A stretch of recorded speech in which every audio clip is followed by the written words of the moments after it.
Oh, they are coming out with a.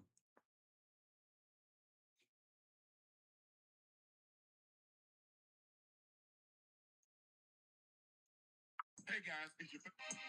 He says LeBron is an overrated defender. Never guarded KD in his prime at OKC. I mean, hey, chat. Die. Everything else full. But the fine family, let me know what country you represent. Throw up your flag. Family, I need you to smash up the likes, smash up the likes, smash up the likes.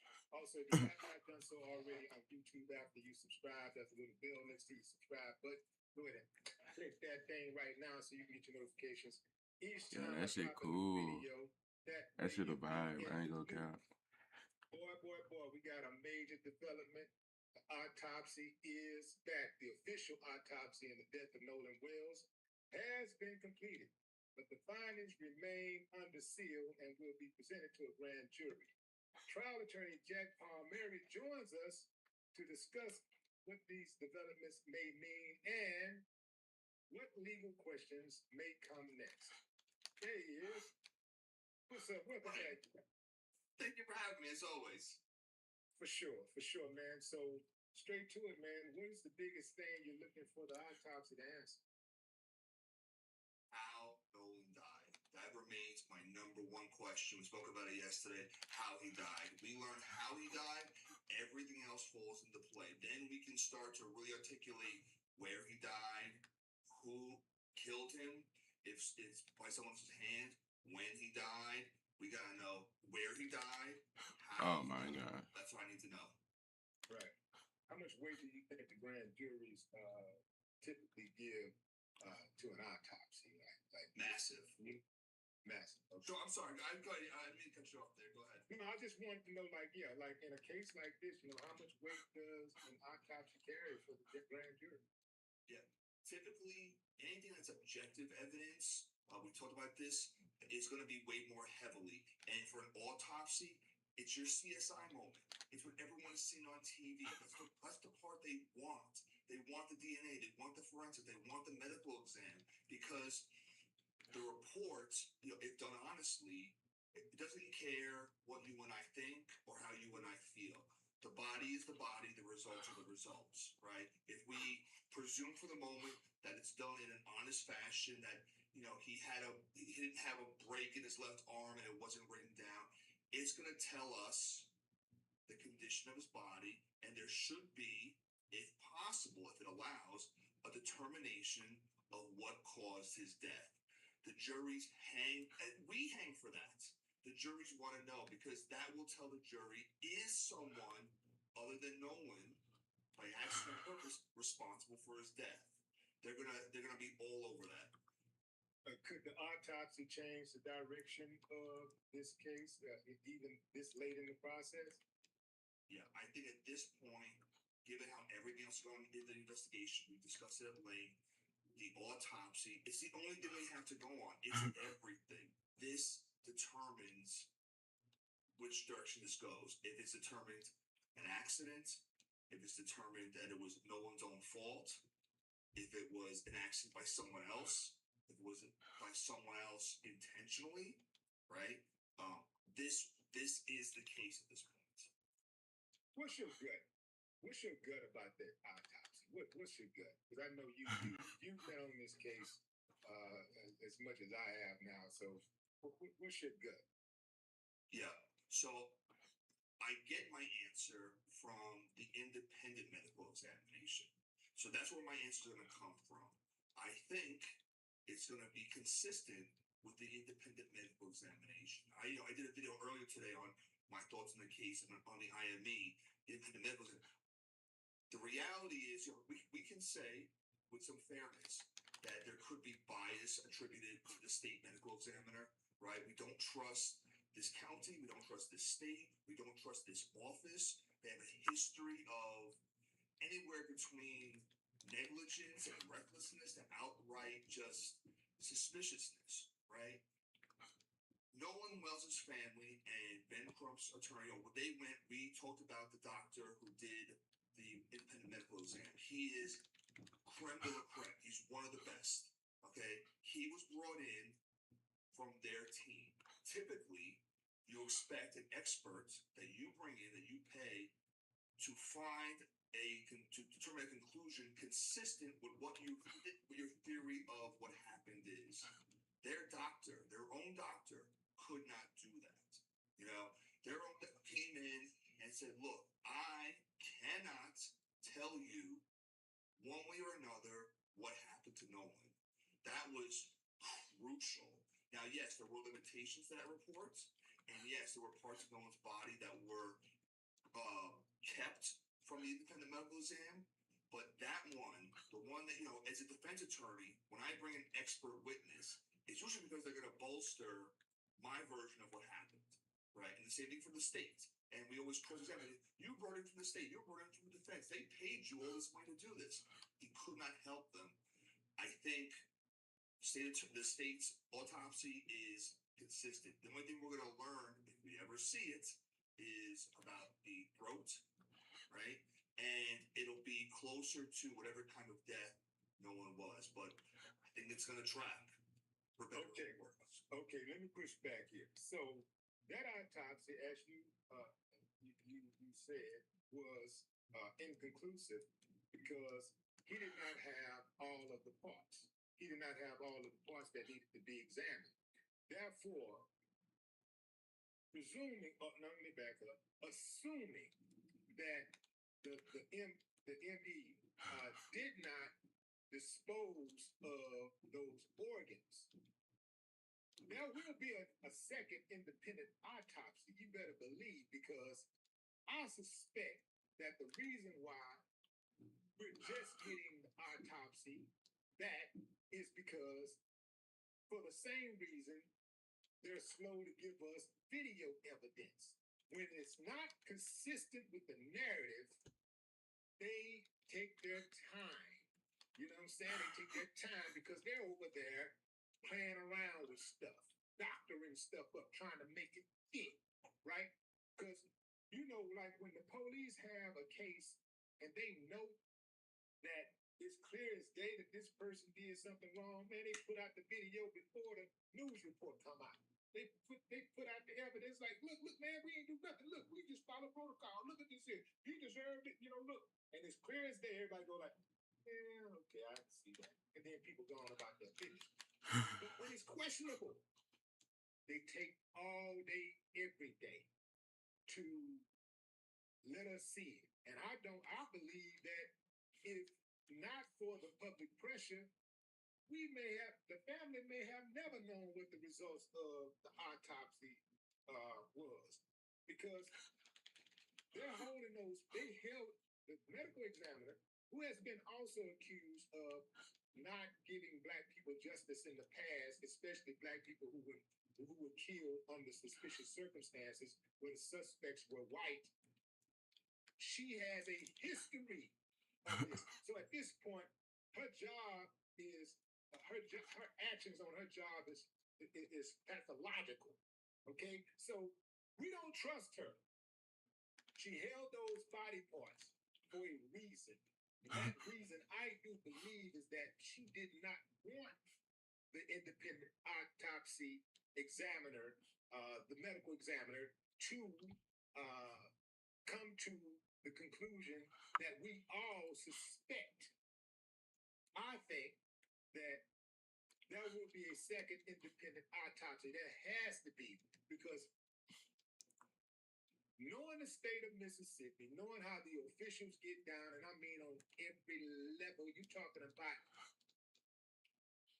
Mississippi could be a case study for corruption. If you want to go to the epicenter of corruption in America, an American judicial system, start with Mississippi. Now, I'm in Texas, so I can't talk that much, but Mississippi got us, for sure. Yeah, and I think to your point, you know, if Nolan was not the victim and he had been a defendant, we'd be having the same conversation about Mississippi, right? Imagine how reversed this entire thing would have been if Nolan wasn't accused. We talk the same about the corruption, about the misconduct, about the biased treatments. You're absolutely right on this. I think Nolan, whatever his position would have been in being case, never would have gotten a fair deal. You're absolutely right. And to your point, the state examiner is taking a lot of time for one of two reasons. They're in sync either because they need to feel or know they got it right, or they need to know that their story is Loctite, right? So it's no matter what happens, once that report ever comes out, it's going to be scrutinized, going to be analyzed. You're not going to be looking at it, and whether you feel they did an honest job or you feel they did they did Nolan wrong, they've got to make sure their T's are crossed and their I's are dotted, so that we have the hardest time breaking it down. It won't work, but that's why they have to take their time. Because if they rush it, then you and I are talking about, look how quickly and how sloppily they did this all the time. Why didn't they take more time? Where was no one going? We want answers. We don't want, the best reports aren't quick, and the quickest reports are never the best. Right? So we've got them in a corner. We want them to take the time, but I also don't trust them because they're not releasing it, and there's the rub. Yeah, there's the rub. Let's say the autopsy comes back with more questions than answers. What's the investigator's next move? Try and answer some of those questions. It's back to square one. It's what, I guess my question is, what questions we think could be raised? Now it's a matter of, are we concerned with how the body was handled, right? Because if there are injuries or observations to Nolan's body that are inconsistent with everything, well, how'd that happen? And we haven't heard, the week before he had a football accident. By all accounts, he should be a healthy young man when he was examined. He wasn't like a 60-year-old smoker, right? He didn't have any kind of trauma. He should be a healthy young man that any injury should be really obvious and distinct. So there are questions. Why and where do those questions come from? And why can't you answer them for us? It's your job. Your job is to investigate. What are you doing? Yeah. Let's say that autopsy directly contradicts the original narrative. How difficult would it be for the prosecutors to pivot without losing credibility? It depends on which way it's inconsistent. You can always pivot away from people testimony, right? Because you and I are biased. We forget things. The mind fills in the blanks sometimes. And the body's the body, the evidence is evidence, right? The video's the video, the audio's the audio. So for whatever reason, if the medical report, that is where they want to be, it's easier to pivot towards it. If the report is not where they want to be, you're going to tell me science is less reliable than some cop? No way. Like it's going to be just pieces around their feet. We need that report to be solid because it's science. People look for the science. It's natural and right to question law enforcement, question civilians.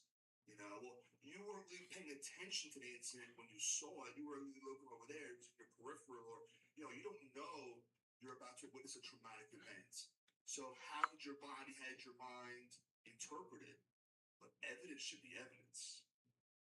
Yeah, well, I'm going to bring psychotherapist Elliot Connie up in a moment, and he's going to answer that question for us. But right now, I want to get into the legal aspects of things, and I want to focus on the autopsy, since that is the subject today, right? What, from a trial lawyer perspective, what could the autopsy never answer what could the autopsy never answer? What question could the autopsy never answer, no matter how thorough it is? The autopsy will never answer who is responsible, right? It can't tell you if there was a murder weapon. It can't tell you specifically, individually, whose hand the murder weapon was in. It can tell you based on the grip, the person was more likely left-handed, right-handed because of the vector of the injury to the body. The assailant should have been so much taller or shorter than the victim. Things of that nature. But they can't tell you it was John versus Jane. It can't tell you if the person was black or white. To some degree, you can say if it was male or female, only based on a more generalized, the strength of the impact. It's never going to tell you who. It should be able to tell you why. It should be able to tell you when. It can't tell you where, but it can give you an idea. It happened in water. It happened on land. It's not going to tell you it happened 20 feet off the coast at Horn Island. Mm-hmm. So it's never going to tell us who by itself. Yeah. What do you personally think about the medical exam? Like, I'm sure you've taken a peep at her bio and her work history. I think she's playing it really close to the chest with good reason to. I think the scrutiny is warranted, and I think that she's in a no-win situation. If it comes out in a way that reveals no one was a victim of non-accidental, non-natural causes, as a defense attorney, I jump all over why did it take so long. If it comes out that it concludes he did die of natural causes or some accidental cause that was attributed to him, then it goes to why did it take so long? Like what was the thing you couldn't figure out? You're supposed to be the expert. This is your profession. Like if he asks me to examine a body, it's gonna take me a while. I gotta look it up. I gotta do some Google, some AI. This is your job. And you know everyone's watching. This should be your only case right now. Every other thing, put it down. Get some coffee, pull a late shift, bring in staff. This is really important for a lot of reasons beyond legal. What's taking you so long? If you don't have a bias, maybe it shouldn't take you that long, right? Well, or are you trying to reverse engineer? My nose ring keep coming out, man. If you want the body to conclude he died because he drowned, okay, now the question is, how do I make the body seem that way, right? And to take a little longer because you got to still deal with what you have, and then how can I interpret it? We did learn that there was an injury to the back of Nolan's head. Okay, I don't want to speculate. I'm not the doctor. I want the doctor to tell me what she thinks it was. And so I don't, again, as a defense attorney, I almost like her because of what a mess she is. You about to slam dunk her. Yeah, and that's why I asked you that. That's why I asked you that, because I want to know, like, if you were representing Nolan Wells' family, and you were in that courtroom, what is the first question that you would ask the medical examiner? Why didn't you recuse yourself? Why didn't you let someone else from another county come in and do the examination? This case is too important. But let her tell me. The question, it doesn't matter what she tells me, because there's no answer that's going to satisfy me. Jurisdictionally with venue, there are cases where you'll hear, because a person can't get a fair trial, they'll move a case to another county, or they'll pick a jury from another county or a judge if there's a conflict. You could have done that here. You should have done that here. And there was no reason for you not to do that. Yeah. You've dropped the ball. My nose ring keep coming out. This case is too important for all of us. It was your ego. It's vanity, right? And you're costing a young man and his family closure. That's where I would be with that. You never should have been involved. You should have said, out of respect to Nolan and his family and the legal process, in this one case, I'm elected because I want to be part of the healing. I'm going to hand it off. That's what she should have done. That's what I think. And it is my opinion that she did not hand it off because, hey, she hasn't had to hand off the other cases. It's almost like if you go out and you sell drugs and get away with it the first time. What's going to stop you from doing it the second time? If you had no little to no resistance the first time, but you were successful. If you go out and you rob a bank and you get away with it, you cheat on your girl, you get away with it. What's going to, if she take you back, what's going to stop you from doing it again? There is no deterrent, right? So I suspect that she, along with everybody else, from the people who are in front of her to the people who are behind her, on top of her, underneath her, that they have a sense of entitlement and arrogance in Mississippi that says, we're going to do what we want to do. We don't give a damn about the truth. We don't care nothing about justice. We say we justice and we got these titles and all of that, but we operate under a different code. That's how I see it. And ain't nobody out there can tell me different. Let's say this. Let's say that the autopsy comes back inconclusive.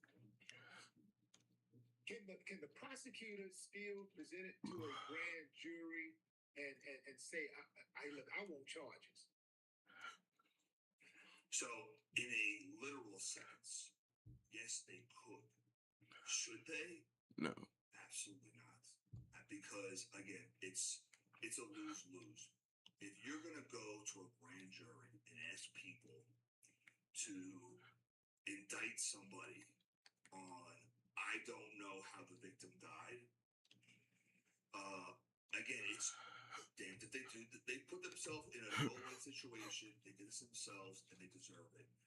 As an attorney, as a prosecutor, they should not be presenting it because they're all but ensuring at that point that there will be no indictment. And imagine the uproar at that point. Better to not push it. If it's a homicide, homicide has no statute of limitations, no rush. 25 years from now, if science gets better and we find the killer, we can prosecute. Once you present it, you're done. So why rush a loss when everyone is needing a win? If you're the prosecutor, you want to say you're for the victim, you're for the family, you're for the people. You can't rush into a win. You're handing the defense the win. You don't have it. You wait. You wait for not needing the autopsy to say, well, I don't need the autopsy because I have an eyewitness. And the eyewitness, that could come over time. So if it's not to your favor, you don't rush it unless you're trying to sink the ship. And I really hope they're trying to do your point of view, right? But I hope they don't do that because it just reinforces your rightful concerns, everything I've brought up. Because how do you ask 12 people or 16 people to indict someone when you can't answer the questions yourself? You're supposed to tell them this is how I think happened. To say, I don't know, you figure it out. I don't want to be responsible. I don't want to be responsible for guessing. I'm just a juror. I got the letter in the mail.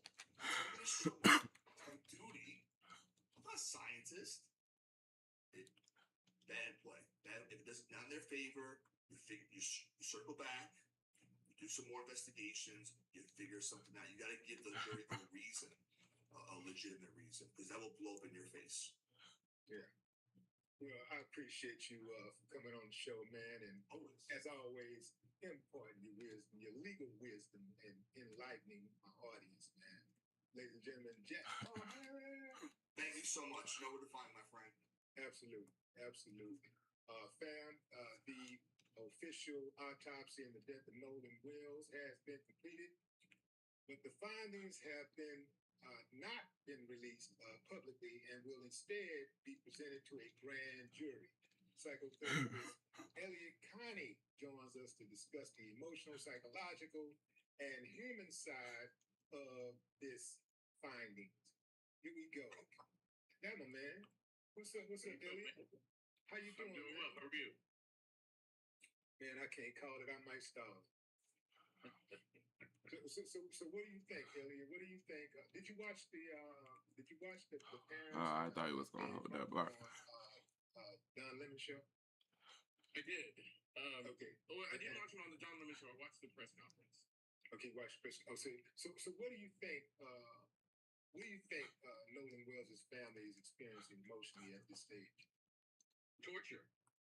I mean, they don't have answers, and they have no reason to trust that the authorities in their area are going to give them the answers that allow them to have a satisfactory experience through grief and closure.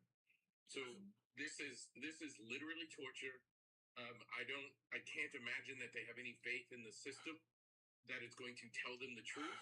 And as the attorney was just mentioning before, they have put themselves in a no-win situation because at this point, anything they say is going to be not believed by the family because they are not owning the history of that area, the history of that office, and the history of the medical examiner specifically. So to be in a situation where you are reliant upon someone to do their job and you have reason to suspect that they're not doing their job and there are people benefiting from their not doing their job, I can't imagine another word more appropriate than torture.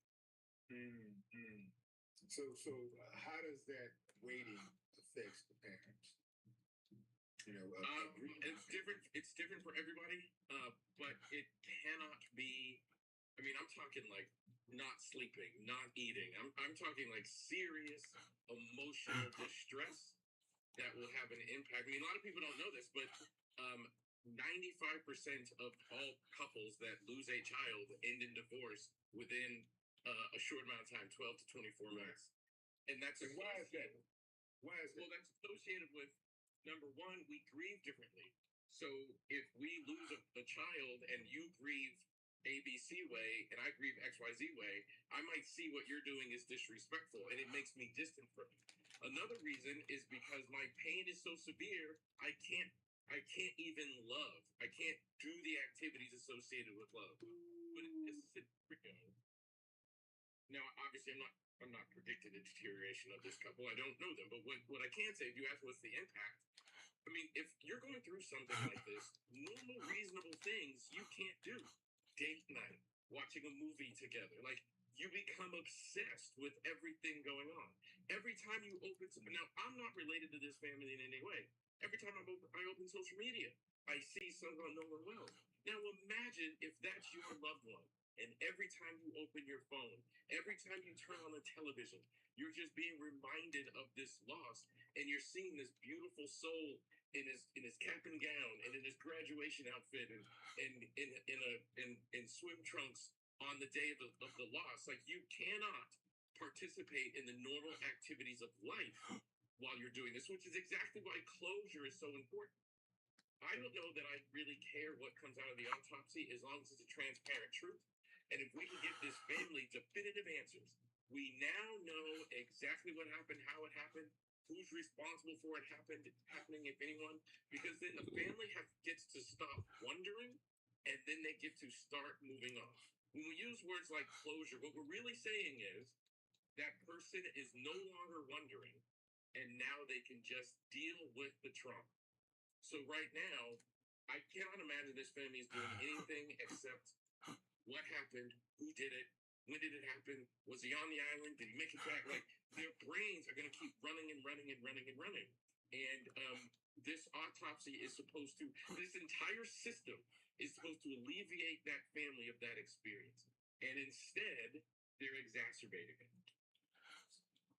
What alleviates us, people like me who cover this story, who's invested in it emotionally, it's not just a thing where I'm just talking about this show because people are interested in it and I'm trying to get a bunch of clicks or whatever. That comes with the territory when you're reporting on something like this.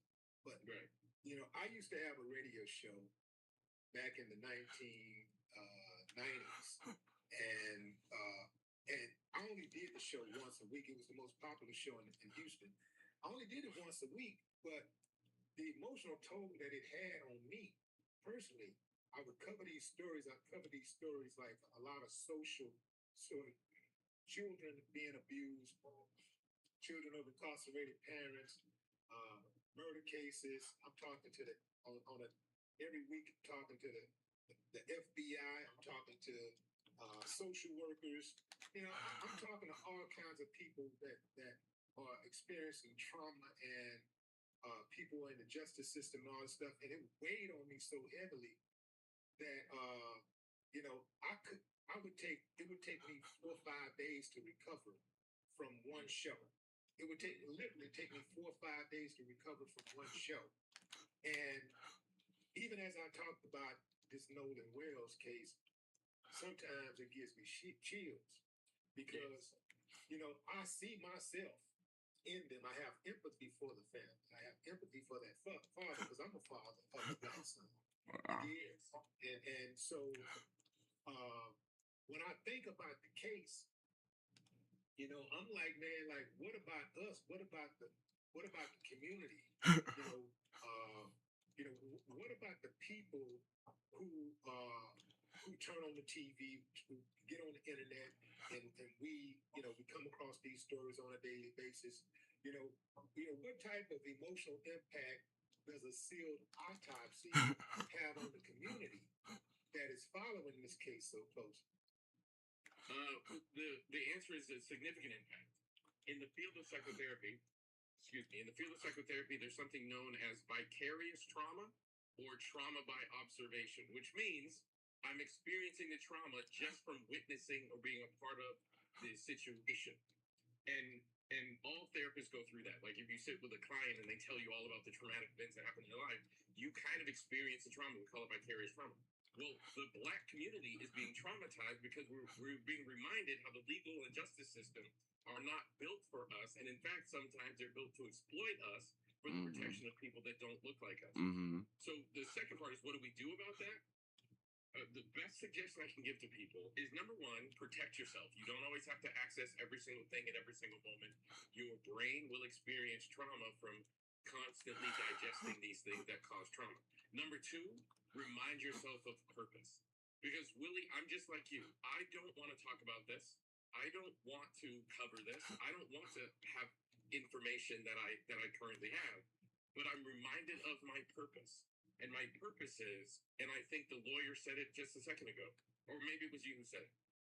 If public pressure has not grown to the level that it has grown to, I doubt that the wheels of justice would be moving at all. Yeah. So without voices like yours and mine and others, then they get to pretend this didn't happen, and then the family has no power to move the wheels of justice. But because so many eyeballs are on it and so much public pressure is on it, and yes, Mississippi is one of the most racist places in our country, with one of the most racist histories in our country. But you know what's wonderful is there are other places in this country that do not have that history and that do not have that system. There are other places in this world that do not. And now all of those people are watching. It reminds me of Emmett Till. Emmett Till, one of the reasons that justice moved in that case, even though it never really got to completion, the people did that were acquitted, and Caroline Bryant was never arrested. But the reason why there were trials brought and the reason why justice happened is because Emmett Till was put on the cover of Jet magazine. You guys don't, if you're too young to remember, there used to be a black magazine called Jet magazine. Emmett Till was put on the cover, and it became a global embarrassment for the state of Mississippi. And that embarrassment caused them to have to act. So right now, the black community is being traumatized, and we are responding and rallying around this family so that we can bring eyeballs up to and including global embarrassment to the state of Mississippi if they don't take action and provide this family with truth and justice. Yeah, well said. What advice would you give Nolan Wells' parents to prepare for what's coming next? I would advise them to go to therapy as soon as possible. and I would advise them to continue justice, and I would advise them to stay off of the internet. And if they can do those three things, I think they'd be protecting their mental health as best they can. You want to limit all threats to your mental health, except for the death of your son, which obviously can't be eliminated. So I would want you to remove and give distance to every single threat to your mental health, except the one that you have to face and deal with. Yeah. Man, this is a question that I want to know. I was thinking about this question last night about the prolonged uncertainty, how that impacts the loved ones, those who are left behind. How does that impact those who are left behind? The uncertainty, not having the answers. The uncertainty actually isn't the problem. The uncertainty plus lack of trust is the problem. If I trusted the system in which I live in, and someone came to me and they said, "Look, this is a really important case and there's lots of details going on. We're going to take our time and be thorough." If I believed them, then the uncertainty, the wait time wouldn't be such a problem. The problem is we're combining wait time with the absence of trust and faith. I mean, I don't know how anyone, these two people, the mother and father, must be so incredibly strong, because I don't know how they can understand that the mother of one of the people that was with my son on the last day of his life is in the judicial system as a judge, and that person has the power and influence to delay, deter, or even eliminate my experience of justice. So that is a much bigger threat to their mental health than just the time elapsing itself. Yeah. The legal health, getting those legal questions, legal answers, versus the emotional closure. What does this case teach us about that? About what specifically? About specifically the legal answers versus emotional closure. Finding emotional closure. I think this case should teach us all that they're linked. You can't say to somebody, like, you deserve justice, and then withhold the truth from them, because that action is removing justice. Part of justice is transparency. Part of justice is truth. So I can't say, I saw the DA release the video saying, we are interested in justice and we're treating this case like we do all others, et cetera, et cetera. But if I'm telling you I'm interested in your justice while withholding truth and transparency, you are demonstrating you're in fact not interested in me achieving justice, and the two things are absolutely linked. Absolutely. Man. Ooh, man, this I'm gonna tell you something, family. Like, I cover this case extensively because of the interest that you guys have in it. And I'm not an elected official, but I am a public servant. But I appreciate the service that you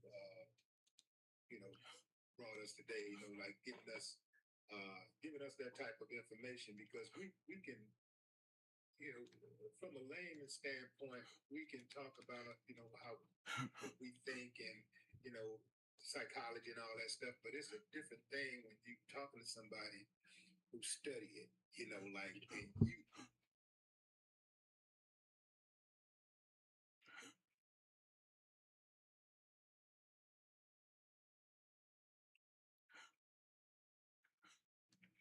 Hi, Carlos. This is Michelle with Devon Smart Home.